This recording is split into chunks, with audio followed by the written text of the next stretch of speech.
When it comes to anime, most people believe it's either A, just for kids, or B, not safe for work. While there are some that fall in these categories, these two are nowhere near the only kinds of anime you'll find. Like any form of media, anime has a wide array of genres, so audiences of any type can enjoy something. From tennis prodigies to fake superheroes, there is an anime out there for you, and in this video, I'm going to explain every single genre. Even though I can guarantee you'll find an anime that you'd enjoy, the biggest problem is just knowing where to start. This is Otaku 101 and class is in session. Let's start with shonen, the most popular genre by miles and miles. The action-heavy sequences and adventurous storylines appeal to the widest of audiences, even though these stories typically focus on their greatest demographic, teenage boys. The hottest anime on the planet are usually shonen, and most of their manga counterparts can be found on the uber-popular magazine Shonen Jump. Even if you're not familiar with the medium, there's a good chance you've heard of at least one shonen, like the long-running pirate adventures of One Piece, or the superhero parody One Punch Man. Shoujo is the yin to shonen jang because the stories employ a softer tone with less action and more romance and interpersonal relationships. Like shonen, this genre is very popular and the typical audience is teenage girls. One of the best shoujo anime to watch right now would definitely be Fruits Basket, which revolves around a cursed family who turn into animals of the Chinese zodiac. There is even a 2019 remake that finally adapts the manga in its entirety. Seinen is the grown man's version of shonen because you'll get plenty of action, adventure-ridden stories, and then some. These anime are tonally more serious, often including psychological elements, violence, and mature themes that are more adult-friendly. Kentaro Miura's seminal dark fantasy series Berserk is the gold standard of seinen, and if you go down that route, please, I beg of you, only watch the 90s TV series or the Golden Age films. This is for your sake. The cyberpunk thriller Ghost in the Shell is another excellent choice, but know that it'll feel an awful lot like taking graduate level philosophy. Josei is shoujo for women, which means you lose the idealistic portrayals of young love and gain realistic relationships like marriage, divorce, and even parenthood. As these soap opera-esque melodramas typically depict the ordinary lives of people, typically women, as they navigate adulthood. There are plenty of josei out there, like the wholesome story of Honey and Clover, or if you want something much grittier, then add Michiko and Hatchin to your list. Kodomomuke anime is for the children! For the children! And their stories are simple, exciting, and imaginative. There's plenty of safe content for the little ones that'll keep them engaged, and most movies from the Studio Ghibli catalog is a great starting place, especially Spirited Away and Ponyo. But if your child is kindergarten and younger, beware of Spirited Away, as some of the characters can be unsettling and scary to look at. No worries, because Anpan Man is coming to the rescue, and then there is always Pokemon. Slice of life is exactly what it sounds like, a look into the daily lives of characters, and honestly, many of these stories are pretty mundane. Many people find them boring because there's hardly any plot development or conflict, but that's the same reason why so many people like them. Sometimes you've had a long day at work and just want to turn your brain off and watch something for what it is. Anohana, the flower we saw that day, is a great example of one that'll even make you shed a tear or two. Shh, don't tell anyone. Staying with the slice of life ilk, moe is a newish subgenre that just exploded in the mid-2000s. It basically involves cute anime girls just doing stuff, and while there are plenty of people who enjoy it, moe is just not really my bag. It's not for a lack of trying, because I've seen both K-On! And A Place Further from the Universe, which are excellent examples of this subgenre. While I didn't hate them, I struggled to stay engaged, but I'm sure there are some of you who will appreciate them.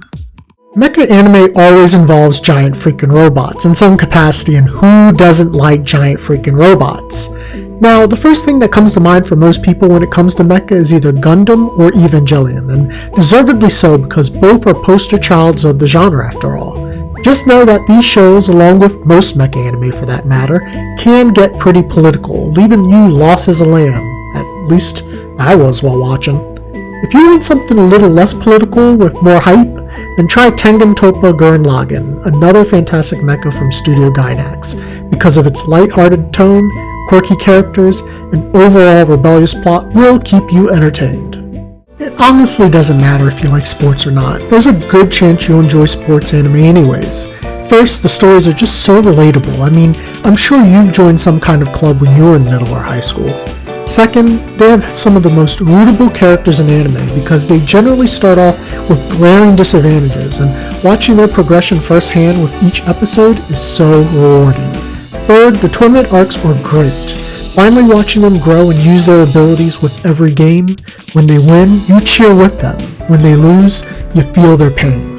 The best underdog stories come from this genre, and I'd highly advise checking out the modern volleyball hit Haikyuu, Aisho 21, arguably the best anime about American football, and Hajime no Ippo, a fantastic boxing story of a nerdy student turned world-class fighter. I see sports anime as a balanced mix of shonen and slice of life, so if you appreciate either genre, then check these out. Shonen Ai, Boys Love, BL, these are all other names for yaoi, which focuses on romantic relationships between men and has been a growing steady fan base for quite some time. Now, yaoi is interpreted differently in various parts of the world. In Japan, yaoi is more mature and includes plenty of stuff not safe for work. In Western countries, its meaning is more lighter, broader, and typically involves platonic relationships. Women are generally the biggest fans of yaoi, and none have had greater success that I can think of than Yuri on Ice. It's a good series that dives into the relationship between a talented ice skater considering retirement and a former great who wants to coach him, and I highly recommend it. Girls Love or Yuri is the female counterpart of yaoi that focuses on lesbian relationships, and it suffers from many of the same issues. If Yuri intrigues you, then Citrus is definitely an option for you. Now, if you've seen Power Rangers, then you already know what Sentai anime entails. These series typically involve superhero teams who make the flashiest poses, fight the strangest villains, and transform using the cheesiest calls. It's a very iconic genre, and most of us have seen how utterly ridiculous they can get. Cyborg 009 is a classic example of Sentai that has seen several reboots over the years, and if you want a modern one that does a great job of parodying the genre, then check out Samurai Flamenco. I even gushed out about this one in a previous video because the concept of this series actually surprised me and took me nearly 10 years to come back around to. We're going to stay in the superhero world and talk about Mahou Shoujo, or magical girl anime. This genre always features a team of girls who can transform into magical warriors, usually through some magical accessory. The henshin is by far the most iconic feature of the genre, where the girl recites a phrase to start the transformation sequence that intricately changes her into her superhero counterpart. Cardcaptor Sakura is a popular example, and so is Puella Madoka Magica, which is a brilliant and darker tale of the genre, but none are more quintessential than Sailor Moon. It is the one that jump-started the entire genre, and if you haven't seen it, then what are you waiting for? Go on! Actually, how about waiting until after you finish this video? I need the average view duration metrics. The male equivalent Mahou Shonen does technically exist, but is quite rare, and the closest example I can think of is maybe Beautiful Joe, which is nowhere near a perfect science. Harem is a long-running genre that focuses on a particularly simple but kind guy who undeservedly gets several attractive girls vying for his attention, where sometimes they all end up living together like some anime version of Three's Company. Harems are generally comedies and very unlikely to happen in real life, and this is for those guys who dream of being surrounded by dozens of beautiful women with low self-esteem. Pump those brakes. Tenchi Muyo is an iconic series that has seen plenty of sequels and spin-offs during the 1990s and 2000s, and even today, harems are still a mainstay in the medium. You also have reverse harems, where the girl is romantically pursued by several men, and none is more symbolic of this genre than Ouran High School Host Club. Historical anime are epic tales usually set during a particular period in history, with an emphasis on accuracy and other nuanced details. These anime tend to be slower paced, with much broader plots, and involves lots and lots of characters. If you like these grander stories, then none is hotter right now than Vinland Saga, which deserves every single bit of acclaim it's gotten to this point. Another solid series set during the days of Imperial China is Kingdom, And then there is also Grave of the Fireflies, a beautifully tragic tale of two kids surviving the aftermath of the US bombings of Kobe during World War II. It's a seminal Ghibli film that everyone should watch at least once in their lives, and the true test will be if you can actually stomach through and try not to cry. Hold up. I'll be right back.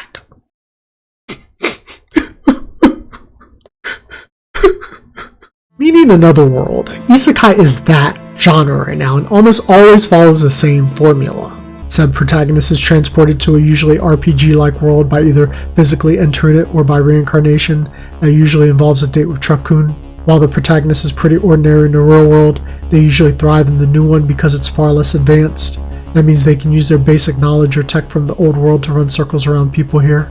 The protagonist often forms a team with a diverse group of people in order to take on the competition.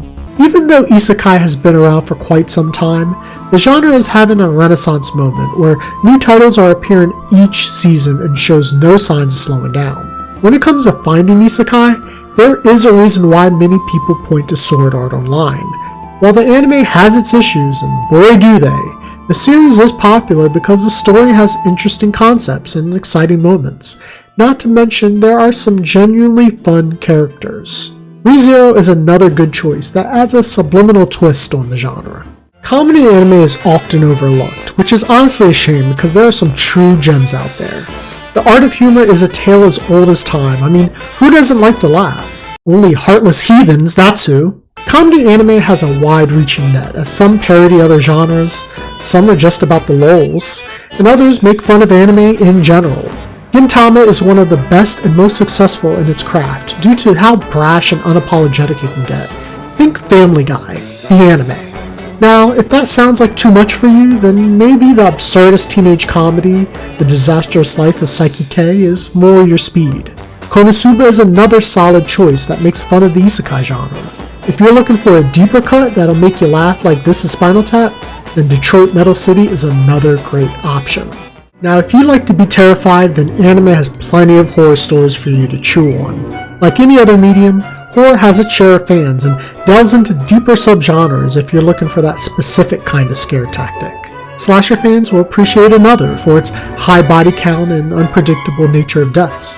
Parasite is excellent for lovers of body horror who appreciate some philosophical questioning. If you like the supernatural, then Boogie Pop Phantom is a great anime to check out. And lastly, for those hardcore psychological horror fans, pick any anime from the great film director Satoshi Kon, or pick any manga from the manga horror master himself, Junji Ito. I guarantee their works will definitely haunt your nightmares. Gekiga has been around since the beginning of modern manga in the 1950s and 60s. Mature themes, realistic storytelling, and cinematic presentation made this avant-garde style of manga a great alternative for adults back then, when manga was literally just for kids. Finding a pure Gekiga nowadays is much rarer because manga has evolved to include many of these same themes. While this genre is generally comic-specific and a relic of the past, there is one series that still fits the bill: Gogo 13. The professional assassin who makes John Wick look tame, embodies the essence of Gekiga, and while the series is over 50 years old, the manga is still ongoing, and there's an anime series as recent as the mid-2000s. You can also read the manga Lone Wolf and Cub, or anything from the godfather of Gekiga, Yoshihiro Tatsumi. Are anime that center around musical talents and the trials and tribulations of forming a band your jam? Come on! I had to! It was sitting right there for the taking. Anyways, Carol and Tuesday and Kids on the Slope are highly acclaimed examples of this genre, and the music is just so beautiful to listen to. Iyashikei is a subgenre of slice of life that portrays characters living their lives in peaceful and calming environments. Focusing more on immersive visual settings instead of plot development, the goal is to create a healing effect for the audience. So if you're looking for the warm and fuzzies, then watch something like My Neighbor Totoro or Azumanga Daioh, because I'm willing to bet even if you're the grinchiest person in the world that after watching them, even you'll crack a smile. Often playful and lighthearted, Ecchi anime explores and references sensual themes like double entendres, characters wearing revealing clothing, and straight fan service. Now, you've probably seen the one trope when a guy trips over something and falls into the lap of a girl just as someone opens the door to see his face in her lap. Yeah, that's fan service, and the tool is almost always meant for the lulz. I've seen all the Food Wars, and while the premise of a cooking battle anime is a good concept, the excessive fan service stinks it up real quickly. Ice Squad the Dead is another good example of ecchi, and you've probably seen that one scene that's all over the internet. If you want ecchi adjacent anime with a clever kind of fan service, then try Kill la Kill or Panty and Stocking. There is one genre in particular that I'm not touching with a 10-foot pole right now, if you get my gist. And if you don't, it starts with an H and rhymes with Mai Tai. But there are plenty other genres out there that honestly need no introduction, so instead I'll just show you a few of the best examples that I can think of for each.